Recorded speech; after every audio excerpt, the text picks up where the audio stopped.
Versículo 21 de Gálatas 4. Dizei-me vós os que quereis estar sob a lei. Acaso não ouvis a lei? Pois está escrito que Abraão teve 2 filhos, um da mulher escrava e outro da livre. Mas o da escrava nasceu segundo a carne, e o da livre mediante a promessa. Estas coisas são alegóricas, porque estas mulheres são 2 alianças. Uma, na verdade, se refere ao monte Sinai, que gera para a escravidão. Esta é Agar. Ora, Agar é o monte Sinai, na Arábia, e corresponde a Jerusalém atual, que está em escravidão com os seus filhos. Mas a Jerusalém lá de cima é livre, a qual é nossa mãe, porque está escrito: alegra-te, ó estéril, que não dás à luz, exulta e clama tu que não estás de parto, porque são mais numerosos os filhos da abandonada do que os das que têm marido. Vós, porém, irmãos, sois filhos da promessa, como Isaque. Como, porém, outrora o que nascera segundo a carne perseguia ao que nasceu segundo o Espírito, assim também agora, com tudo o que diz a Escritura, lança fora a escrava e seu filho, porque de modo algum o filho da escrava será herdeiro com o filho da livre. E assim, irmãos, somos filhos da escrava, não somos filhos da escrava, e sim da livre. Amém. Vamos nos sentar. É a palavra do Senhor, que Deus fale ao nosso coração.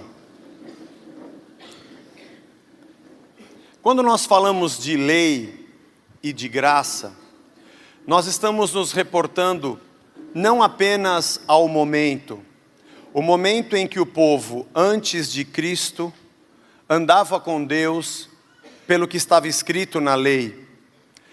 Sim, Deus desejava o amor e a sinceridade deste povo, mas o paradigma era externo, o modelo estava externamente colocado ao lado do homem, como uma lei escrita. E ele assim caminhava e conhecia a Deus e praticava a lei em obediência. Oferecia os seus sacrifícios.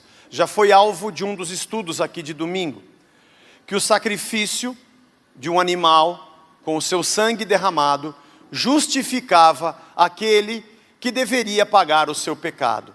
Deveria ser um animal novo, que não poderia estar doente, não poderia ter defeitos, nem manchas, para que alguém não dissesse: eu estou arrependido, mas eu não vou entregar um animal por isso, pelo sacrifício. Era mesmo um sacrifício, deveria ser mesmo o melhor. Mas ele também simbolizava algo, simbolizava que Cristo viria e ele seria o sacrifício definitivo, por isso chamado de o Cordeiro de Deus. Em Colossenses, no capítulo 3, se você depois quiser ler esse capítulo, é muito interessante, porque Paulo fala a respeito das coisas que eram antigas e que eram sombra daquilo que viria. Era apenas um sinal, porque na verdade, aquele povo que era um povo escolhido por Deus, não seria apenas um povo, uma etnia, mas em Cristo, todas as famílias da terra seriam alcançadas. Promessa que Deus fez desde Abraão, e que se cumpriu ali em Cristo, o descendente que traria todos de volta a Deus, e que seria Ele próprio o sacrifício por todos nós. Se nós tivéssemos que pagar pelo nosso pecado, nós morreríamos, porque o pecado é o afastamento de Deus, é a ausência dEle, e na ausência dEle, o mal toma lugar. A dúvida do ser humano e diversas correntes filosóficas e religiosas é descobrir de onde veio o mal. Deus criou o mal. De onde ele vem? Se o mal fosse um ente, se o mal fosse um ser, ele seria criado. Mas o mal é a corrupção dos seres. É como se você pegasse uma barra de ferro. Ela foi criada, mas a ferrugem é resultado de uma degradação e de uma oxidação. Assim é o mal. O mal surge e aflora quando o homem peca e quando há a queda de Adão e nele de toda a humanidade. É quando nós escolhemos o fruto e escolhemos ser deuses de nós mesmos. Quando nós olhamos para nós mesmos e para a nossa existência e achamos que somos o centro e a referência de tudo, e assim tudo que fazemos ou deixamos de fazer é segundo o nosso próprio governo e o nosso próprio desejo. Somos senhores da nossa própria vida, negando o senhorio do nosso Deus. Por isso vem a degradação, aí surge o mal, e ele cresce, e essa ferrugem vai corroendo a vida humana. Não fosse Cristo, que morre na cruz como sacrifício definitivo, cada um de nós aqui pagaria pela morte ou com a morte eterna, pelo fato de termos pecado.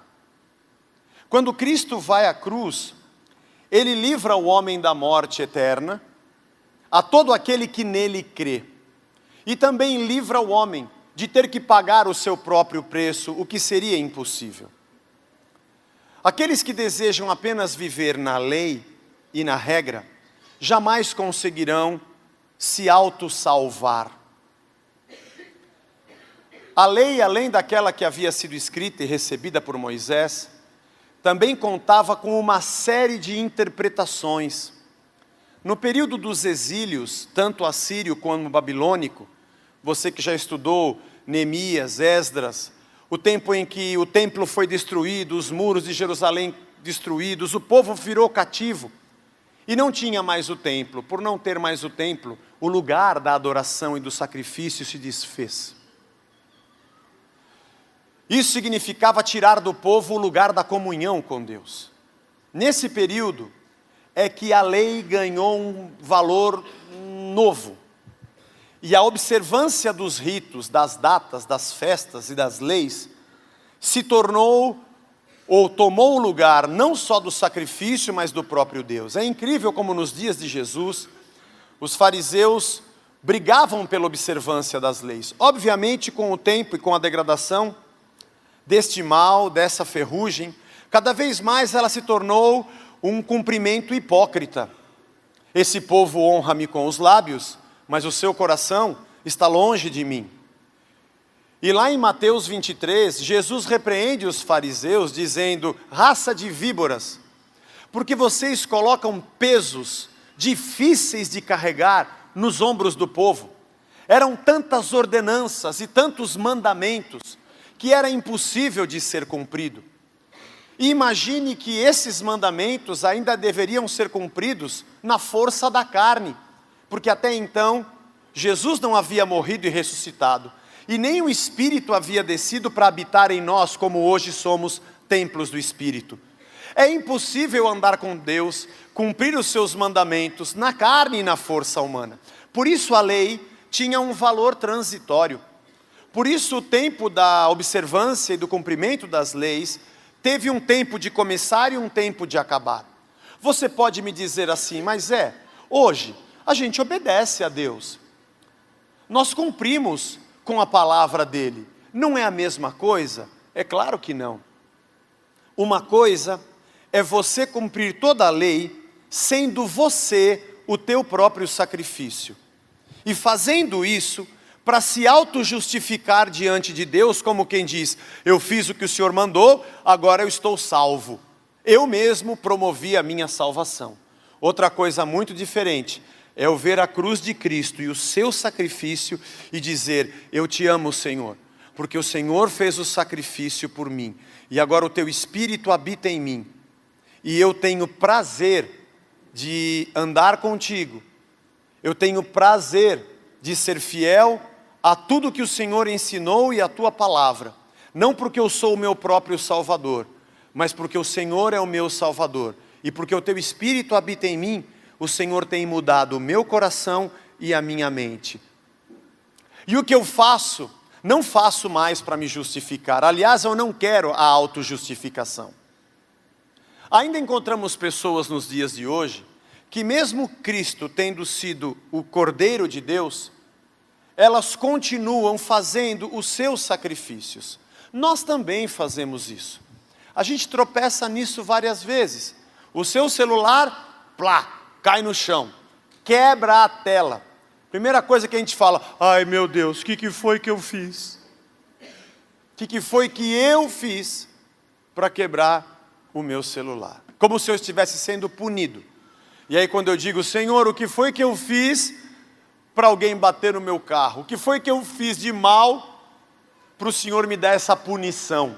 Na minha cabeça, a lógica é, faço uma coisa ruim, Ele me cutuca com um tridente, faço uma coisa boa, Ele me dá um pequeno presente. Eu ainda acho que quando eu pago eu tenho e quando não pago eu não tenho. Eu ainda tenho uma lógica de troca. Nós carregamos isso muito arraigado em nós, está na nossa cultura. Se não comer a carne, ou melhor, se não comer o arroz e feijão, não vai ter sobremesa, tá? Nós crescemos aprendendo a fazer algo para receber outra coisa. Essa lógica da graça, do que Deus nos dá, sendo que Ele é o pagador do preço, é difícil de entrar na nossa cabeça. E quando a gente entra em qualquer religião, todas elas requerem de nós o nosso sacrifício, as nossas penitências, a observância de ritos.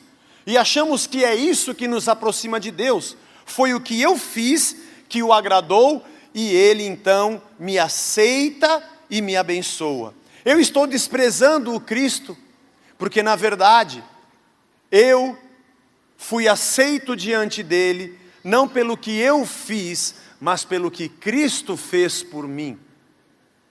O Cordeiro de Deus pagou o nosso preço, por isso nós o adoramos, por isso nós o amamos. 2 livros muito interessantes que você poderia ler, vou pedir até para que a Carla e a Soraya procurem para na próxima semana a gente ter aqui na nossa pequena livraria. Um deles é o estudo do livro de Gálatas, de John Stott, fantástico. E o outro chama-se Gálatas para Você, do Tim Keller, mais atual no movimento da igreja para com a cidade, que é o nosso foco. E vale a pena você que gosta de estudar, acompanhar esses estudos. Aliás, o Tim Keller propõe 4 tipos de pessoas no mundo. O primeiro tipo número 1, são as pessoas que acreditam que precisam cumprir as leis e dependem delas. Eles acham que tem que fazer alguma coisa para que Deus os aceite, para que Deus os contemple. E eles dependem disso. Se não fizer, eles vão se sentir mal. Geralmente são pessoas presunçosas, moralistas, porque elas acham que estão cumprindo e Deus tem obrigação de abençoá-las. Mas também são melindrosas e sensíveis.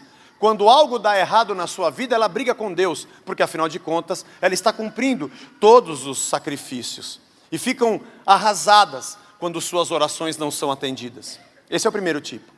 As que cumprem os mandamentos e dependem deles. Tem um segundo tipo. O segundo tipo são daquelas que não conseguem cumprir, mas dependem deles, continuam crendo neles. Só que elas lutam e não conseguem cumprir os mandamentos. Essas costumam ser pessoas mais humildes, porque elas sabem que não conseguem cumprir. Elas entendem quando enxergam outras que erram. O primeiro grupo, dos que vivem cumprindo regras, eles não são muito misericordiosos, porque se sentem melhores. O segundo, que quer cumprir as regras e não consegue, ele carrega um sentimento de culpa e acha que sua vida nunca será abençoada, porque ele não consegue cumprir mandamentos, ritos e sacrifícios diante de Deus. Costumam ser pessoas mais complacentes com aqueles que também não conseguem, mas o seu humor oscila muito, e vira e mexe, estão lá embaixo em depressão, porque não conseguem fazer com que Deus os abençoe. Há um terceiro tipo, que são aqueles que não obedecem às leis e não dependem das leis. É aquele que não quer saber qual é a lei de Deus e não está nem aí para ela se cumpre ou se não cumpre. Esses são aqueles que vivem como se Deus não existisse. E são aqueles que também não estão preocupados em obedecer. Geralmente, esse terceiro tipo é mais feliz do que os outros 2 primeiros. Apesar dos 2 primeiros estarem numa igreja e terem uma religião, porque eles vivem apenas na lei, eles sempre estão acusados e com um sentimento de culpa. Enquanto esse terceiro, que não está nem aí com Deus, com igreja, com lei, com coisa nenhuma, vive a vida que quer, ele está muito mais cabeça fresca. Essa é a verdade. Aliás, ele olha para o religioso e fala, vocês são loucos.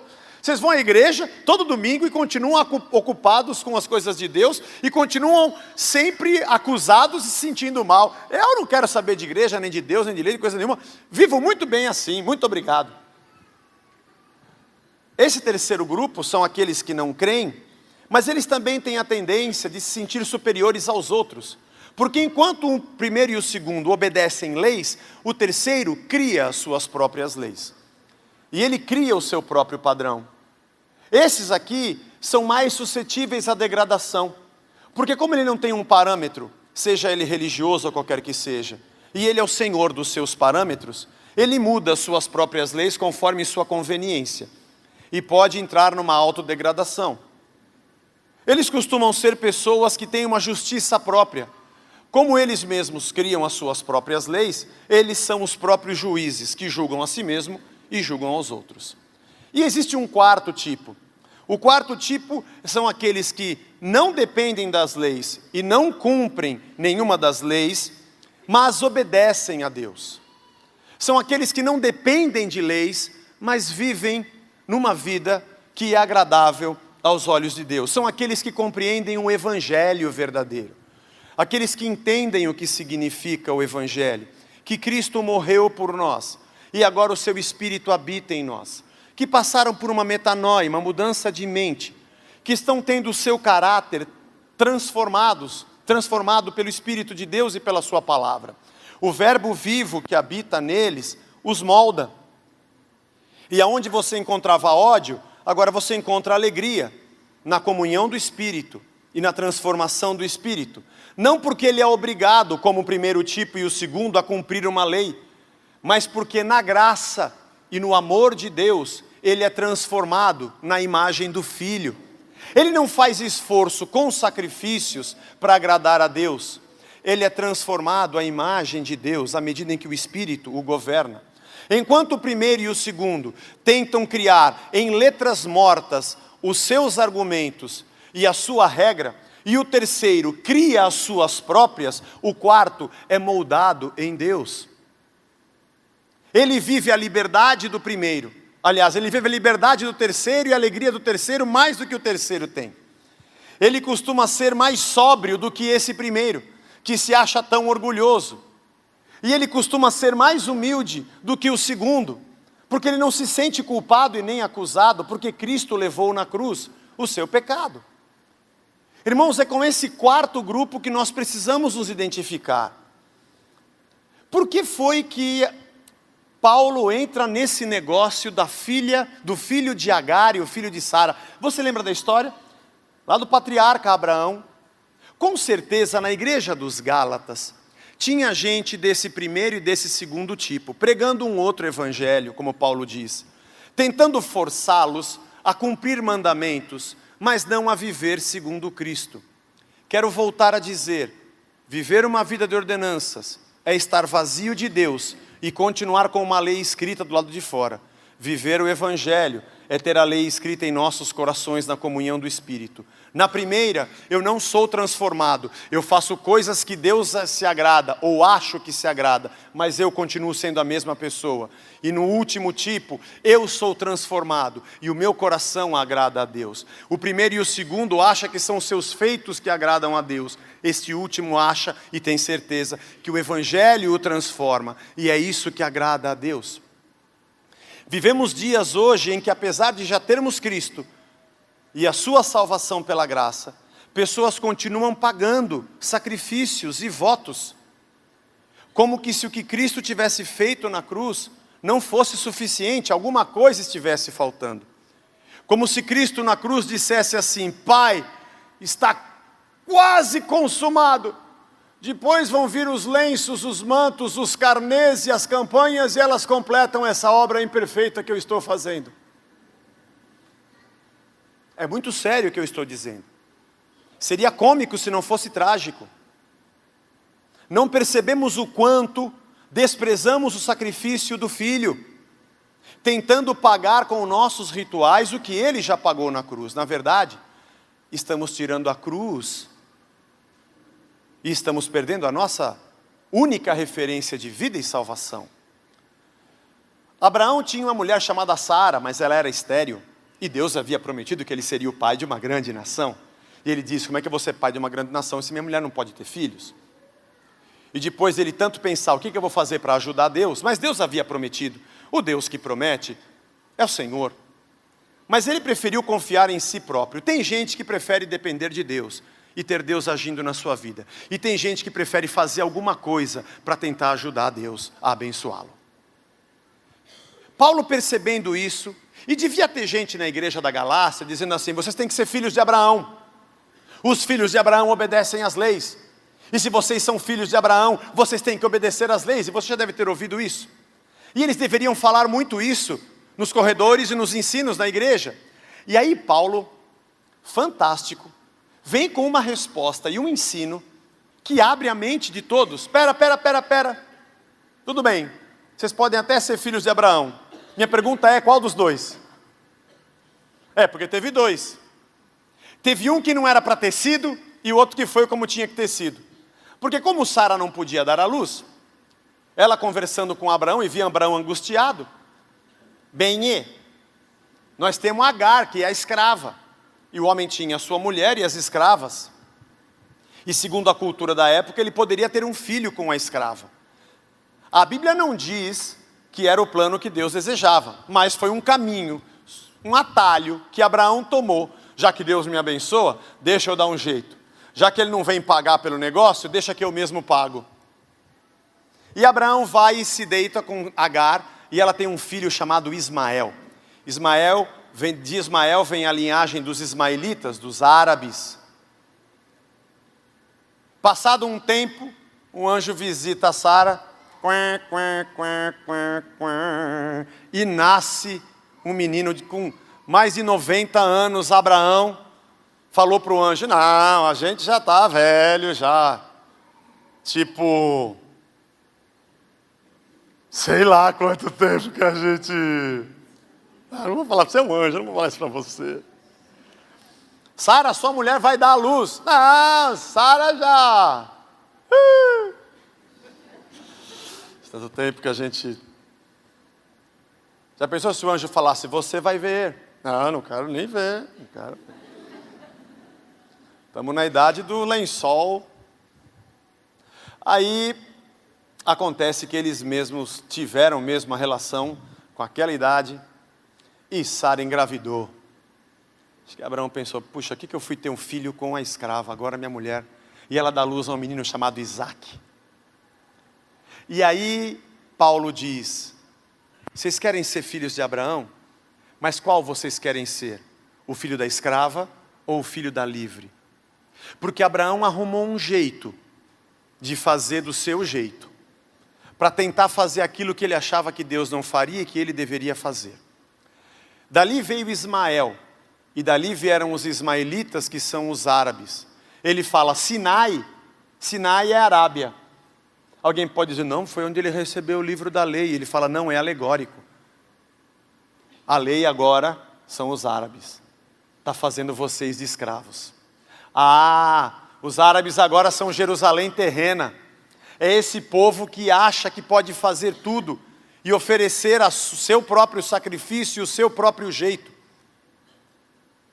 E o pior é que são esses árabes que perseguem os filhos de Deus até hoje, Paulo diz. Porque o filho da escrava sempre persegue o filho da livre. E sempre houve guerra entre ismaelitas e o povo de Deus. E Paulo diz, qual dos dois filhos você quer ser? Aquele que é gerado no esforço próprio? Ou aquele que espera, porque é Deus quem cumpre, é Deus quem faz e cumpre a sua promessa? E Paulo divide em duas vertentes para dizer, vocês são filhos da livre. Filhos da promessa não é gente que fica recebendo promessa de profecia. Filho da promessa é aquele que Deus disse que daria a vida e lhe deu. Nós somos filhos da livre.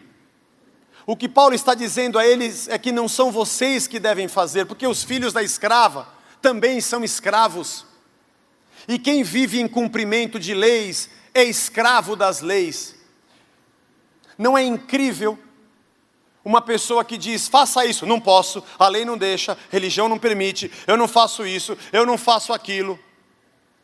Aí você olha o outro e diz, você é igual a eu, porque você também não faz. Eu falo, não, mas eu não faço não porque eu não posso, porque eu até poderia, porque todas as coisas me são lícitas.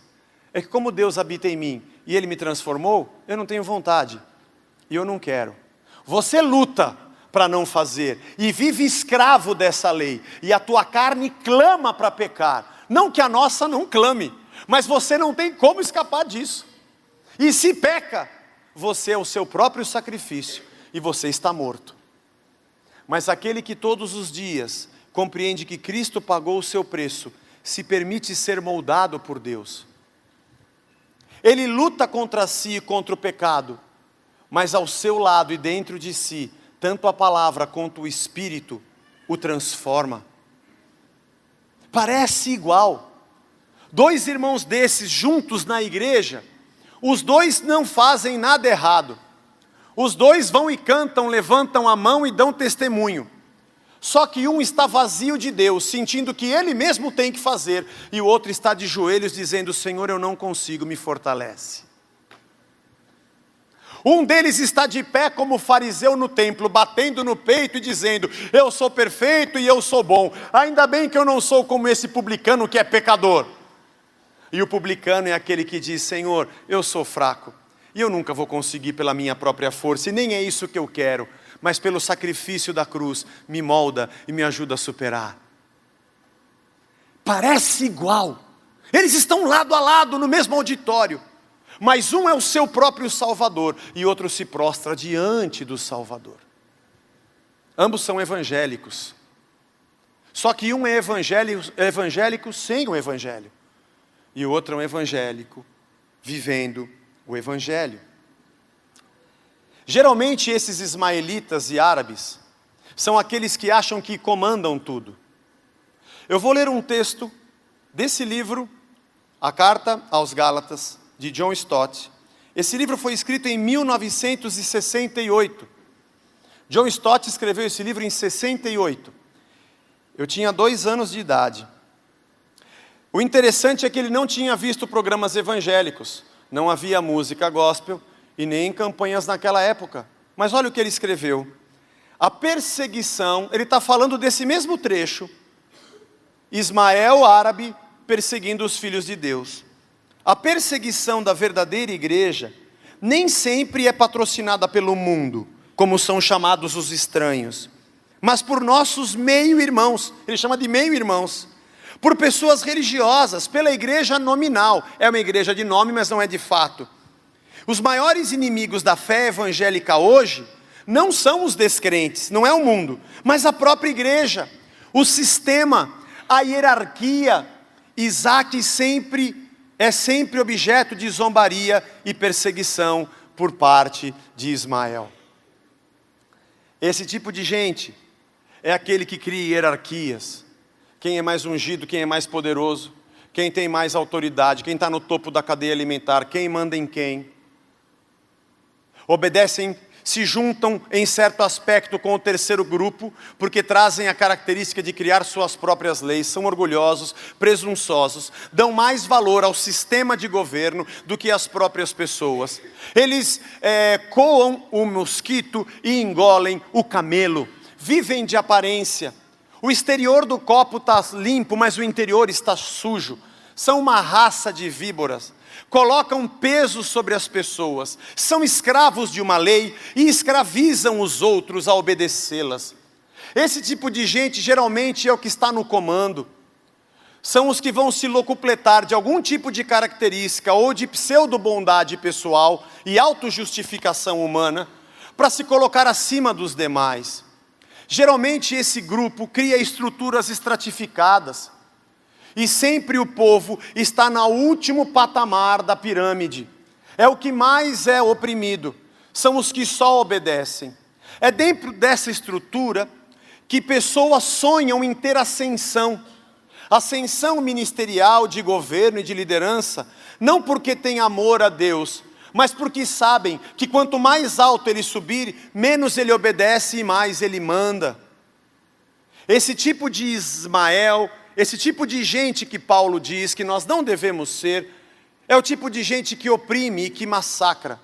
Era o que estava acontecendo na igreja da Galácia, aonde um não evangelho, aonde a não pregação da palavra dava lugar a cumprimentos de rituais que pesava sobre as pessoas. Enquanto que do lado de cá, você encontra gente que sabe que não é, e que não tenta se auto-justificar com os seus próprios sacrifícios jamais, que faz da cruz de Cristo de verdade o símbolo da sua vida. Eu estou crucificado também com Cristo. Eu não tenho vontade de estar acima de ninguém, porque acima de mim só está o Senhor, e é isso que eu desejo para os outros. Esse tipo de gente é aquele que olha mais no olho, que anda mais como irmãos. E é interessante como que dentro de uma mesma comunidade é possível ter numa mesma igreja ismaelitas e judeus israelenses, como figura de linguagem. Gente orgulhosa que se auto-justifica e que oprime aqueles que são simples. Aliás, esse lado de cá ridiculariza o outro lado, porque o lado de cá são aqueles que falam que são fortes, cumprem leis, são orgulhosos, se sentem melhores. E quando o do lado de cá diz assim, não, mas eu não sou nada, eu sou um simples servo, esse do lado de cá diz assim, você é fraco, você não tem fé, e ainda oprime num assédio moral. Mas o próprio Cristo fez isso dizendo, eu não vim para ser servido, eu vim para servir. A base da nossa fé está calcada no fato de que o nosso Deus se fez homem e morreu injustamente, como alguém que não tinha pecado algum, e como uma ovelha muda foi ao matadouro. Não é interessante você ler o livro de Apocalipse? O Ariovaldo sempre fala isso. De que João ouvia a respeito do cordeiro que estava no trono, e quando ele olhava, ele via o leão da tribo de Judá. Interessante isso. Ele é cordeiro e ele é leão. Para nós, a nossa espiritualidade da terra, ele é o cordeiro. Porque quem nos leva ao céu é o sacrifício. Quando olhamos do céu para a terra, o que nós enxergamos em Cristo é um cordeiro. Mas na espiritualidade e na eternidade, como juiz e senhor, ele é leão. E só ele é o leão. Interessante como nessa terra tem muita gente que só quer ser leão. Ninguém quer ser cordeiro. Mas a espiritualidade da igreja de Cristo é a espiritualidade do cordeiro, da simplicidade. Gente simples estava sendo oprimida por gente pedante. E Paulo diz, não é isso. Irmãos, você já percebeu? Facebook, Instagram, qualquer outra rede social que você tenha, Twitter, está lá o João da Silva, tem o nome dele, a foto dele. Você vai ler o perfil, ele é advogado, é engenheiro, uns são administradores, outros são médicos, mas o perfil dele tem sido João da Silva. Se você quer encontrar alguém que na frente do nome tem um título, deve ser pastor, bispo ou apóstolo. O único pedante e orgulhoso que faz isso nas redes sociais é essa raça desgraçada de crente. Falando que ele está em mim, então eu estou desse lado aqui. Que ele está moldando a minha vida. E quando eu olho para a cruz, eu não consigo ser orgulhoso, porque lá eu vejo o meu pecado. Quando eu tiro a cruz, tudo é motivo para eu me exaltar e ser orgulhoso. Mas quando a cruz está fincada no centro da igreja, e todos os dias nós olhamos para Cristo, autor e consumador da minha fé, eu vejo alguém preso e condenado pelo que ele não fez, e a culpa é minha. É como se você andasse pela rua, atropelasse uma pessoa e a polícia viesse e prendesse o cara do carro do lado. E ele pegasse 5, 6 anos de prisão e você ficasse bem quietinho. Só que aqui tem toda a injustiça do nosso pecado, é óbvio. Nesse aspecto o exemplo não serve. Mas como Cristo fez isso conscientemente e disse, você cometeu o pecado. Eu sei que você não está se escondendo, mas fica tranquilo, eu sei que foi você. Mas eu vou no seu lugar assim mesmo. Como é que eu posso olhar para Ele e bater no peito e falar que eu sou perfeito? Eu não posso. Cada vez que eu olho para Ele, eu sei que Ele está levando o meu pecado. Cada vez que eu olho para Ele, eu sei que, meu Deus do céu, eu nada sou. E se não fosse Ele, só teria porcaria para mostrar para a minha vida. Essa cidade não veria Cristo se Ele não estivesse em mim. Se Ele não trabalhar em mim.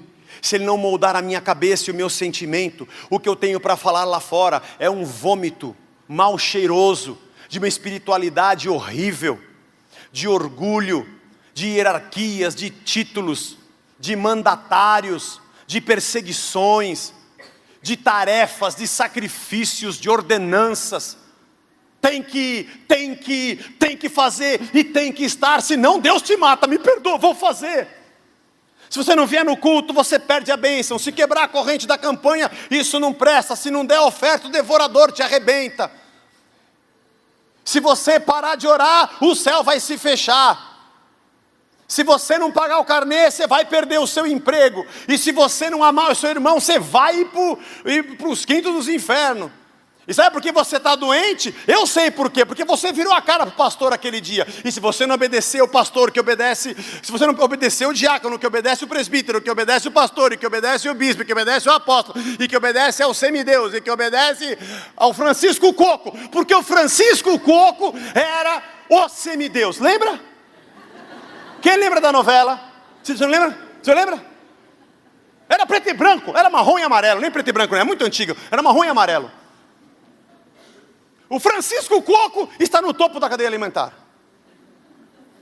E você lá embaixo espizinhado. E quando você vai falar alguma coisa nesse mundo, o que é pior? Quando você vai demonstrar o que está dentro de você às vezes só tem opressão. E você nem consegue falar do Cristo. Essa cidade só vê cumprimento de ordenanças. E o que se prega é, venha para cá cumprir as mesmas ordens para ver se Deus te abençoa. A gente olha para a cruz todo dia e fala, quando você estiver subindo no pedestal, quando você estiver se achando, dá uma olhadinha na cruz. Fala, desculpa Senhor, desculpa, eu nada sou. Só sou o que sou e vivo o que vivo, porque a destruição que era para estar sobre mim, o Senhor levou pela graça. E agora eu sou teu. E a vida que eu vivo agora, nessa carne, eu quero viver pela fé. Eu não chego para o meu amigo do trabalho e falo para ele que ele é um pecador e que eu sou perfeito porque eu estou na igreja. Eu não digo para ele que a Coca-Cola, ao contrário, está escrito não sei o que lá do demônio, e que o Bozo tem um chifre não sei do que, e que o Mickey, aquelas 2 orelhas são 2 pontiagudos chifres. Eu não fico dizendo que ele é um pecador enquanto ele olha para a estrutura da minha igreja e vê um monte de pecado. De sujeira, de ganância por dinheiro e gente acabando com gente. Ele diz, nós somos iguais. O terceiro olha para o segundo e para o primeiro e fala, nós podemos se abraçar, que nós vamos morrer afogados junto. Mas o que essa cidade precisa ver é um povo simples que não é. Aliás, o que ela precisa não ver sou eu e você. Importa que a gente diminua e que Cristo cresça. E que na nossa humildade, eles vejam a humildade de Cristo. Na nossa simplicidade, vejam a simplicidade de Cristo. No nosso amor, vejam o amor de Cristo. E na nossa generosidade, vejam a generosidade de Cristo. E quando encontrarem com a nossa justiça, entendam qual é a justiça de Cristo. E quando eles encontrarem com a nossa maneira honesta e compassiva de viver, eles compreendem que assim é Deus. E quando eles olhem para mim, não me veja, porque não vivo mais eu, mas Cristo vive em mim. O que Paulo estava dizendo àqueles irmãos era, ser filho de Abraão, não é fazer tudo isso não. Ser filho de Abraão, de verdade, é aquele que sabe que Cristo é Senhor e verdadeiro descendente da promessa. e que abriu o seu coração para que Ele seja o Senhor e não tenta pelos seus atos ser o próprio Senhor da sua vida. O que nos faz cristãos não é o que fazemos, mas é o que Cristo fez por nós na cruz. O que nos torna dele não são os nossos sacrifícios, mas o sacrifício que Ele fez por nós na cruz. Eu sei que é difícil e dá até um desespero, porque a gente vive sem fazer nada, parece que Deus vai soprar fogo em cima de nós. Dá até medo de não fazer sacrifício, porque somos escravos e infelizmente está impregnado na nossa vida e não conseguimos viver sem eles. Mas descansar na graça, se arrependendo do seu pecado e sendo transformado, é a maneira que Deus tem para nós.